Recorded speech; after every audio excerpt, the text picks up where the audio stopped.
చూస్తున్నాం phone tapping కేసులో కీలక మలుపు తిరుగుతుంది. మాజీ సీఎం కేసీఆర్ మాజీ మంత్రి హరీష్ రావుకు నోటీసులు ఇవ్వాలని సిట్ నిర్ణయించినట్టుగా తెలుస్తుంది. ఎవరి కోసం ఫోన్ ట్యాపింగ్ చేశారన్న దానిపై దృష్టి సారించిన సిట్ ఎవరి ఆదేశాల మేరకు ఫోన్ ట్యాపింగ్ చేశారన్న దానిపై క్లారిటీకి వచ్చినట్టుగా సమాచారం.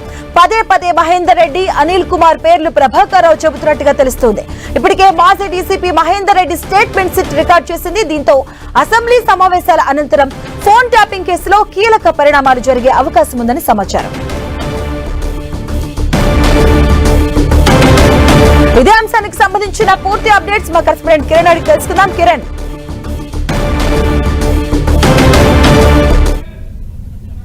ప్రభుత్వంలో సంబంధించిన ఇప్పటికే చాలా మందిని సిట్టు విచారించిన నేపథ్యంలో అప్పటి ముఖ్యమంత్రి మాజీ ముఖ్యమంత్రి సీఎం కేసీఆర్ సంబంధించిన పేరును కూడా ప్రస్తావించినట్టుగా తెలుస్తుంది. కాబట్టి ఆయనకి నోటీసులు ఇచ్చేందుకు సన్నాహకాలు చేసినట్టుగా చెప్పింది. దీంతో పాటు ఇద్దరు నేతలకు సంబంధించి అప్పుడు మాజీ మంత్రులుగా ఉన్న హరీష్ రావు, కేటీఆర్ కూడా నోటీసులు ఇచ్చేందుకు సన్నాహకాలు చేస్తున్నట్లుగా తెలుస్తుంది. ఎందుకంటే ఇప్పటికీ ఈ కేసుకు సంబంధించి కూడా చాలా సుదీర్ఘ విచారణ కొనసాగిన నేపథ్యంలో తాజాగా కొత్తగా ఏర్పడిన సిట్టు మాజీ ముఖ్యమంత్రి కేసీఆర్ కూడా నోటీసులు ఇవ్వాలని కూడా సంబంధించిన కసరత్తు చేసినట్టుగా తెలుస్తుంది. కాబట్టి ఈ అసెంబ్లీ సమావేశాల తర్వాత వారి ముగ్గురికి నోటీసులు ఇచ్చే అవకాశం ఉన్నట్టు తెలుస్తుంది. ఎందుకంటే ఇప్పటికీ ఈ కేసుకు సంబంధించి అటు ప్రధాన సూత్రధారి ప్రభాకర్ రావు కస్టడీ విచారణ ఎదుర్కొంటున్నారు. అతడి విచారణలో కూడా రెండోసారి కస్టడీ విచారణలో కూడా చాలా కీలక విషయాలను రాబట్టే ప్రయత్నం కూడా కొత్త సిట్టు చేసింది. ఎందుకంటే ఆ ఐదుగురు సీనియర్ ఐపీఎస్ అధికారుల నేతృత్వంలో కూడా ఈ సిట్టు పనిచేస్తున్న నేపథ్యంలో కూడా చాలా త్వరితగతిన ఈ కేసుకు సంబంధించి కూడా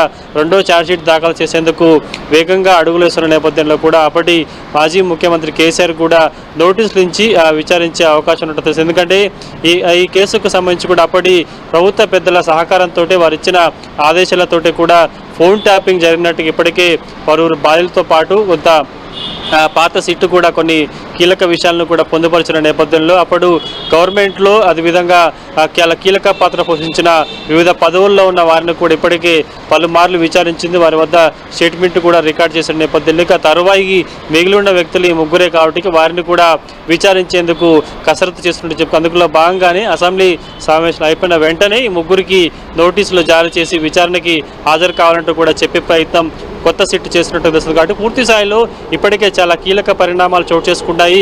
మరొకసారి అందరినీ ఈ కేసులో ఇన్వాల్వ్ అయిన వారు గతంలో జైలుకి వెళ్ళి బెయిల్ మీద ఉన్న వారందరినీ కూడా విచారించి మరొకసారి స్టేట్మెంట్ రికార్డ్ చేసే ప్రయత్నం చేస్తుంది. ముఖ్యంగా ఫోన్ ట్యాపింగ్ బాధితులకు సంబంధించి కూడా ఎవరైతే రాజకీయ, సినిమా, వ్యాపార వర్గాలను వారిని కూడా తిరిగి మరొకసారి పిలిపించి వారి వద్ద మరొకసారి స్టేట్మెంట్ రికార్డ్ చేసి ఫైనల్ ఛార్జ్షీట్ దాఖలు చేసేందుకు కొత్త సిట్టు కసరత్తు చేస్తున్నట్టుగా చెప్పుకోవాలి. అంటే కిరణ్, ఈ నేపథ్యంలో రాజకీయ నాయకులకు కూడా నోటీసులు ఇచ్చే అవకాశాలు, అంటే ఎక్స్ సీఎం కూడా ఉన్నారు కేసీఆర్, ఈయనకి నోటీసులు ఇచ్చే అవకాశం ఎంత మేర ఉంది? తదనంతరం రాజకీయ పరిస్థితులు ఎలా ఉండే అవకాశం ఉంటుంది?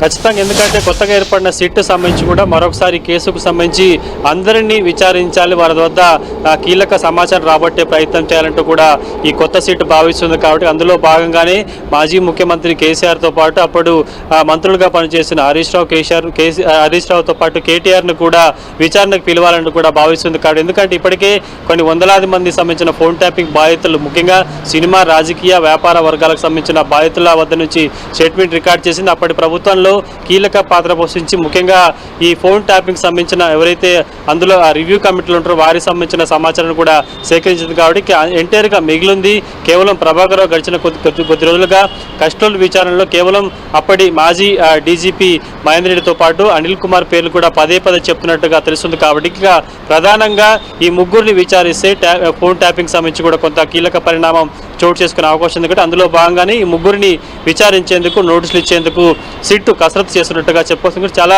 ఎందుకంటే గతంలో కాళేశ్వరం ప్రాజెక్టు విషయంలో కూడా మాజీ ముఖ్యమంత్రి కేసీఆర్ అప్పుడు కమిషన్ ఏదైతే హాజరయ్యారు. కాబట్టి తాజాగా ఈ కేసులో కూడా ఆయన విచారణకు హాజరవుతారా, ఏం చెప్తారు ఏంటన్నది కూడా రాజకీయ వర్గాల్లో ఆసక్తికర చర్చ కొనసాగుతున్నట్టుగా చెప్పుకోవాలి. Right, thank you Kiran.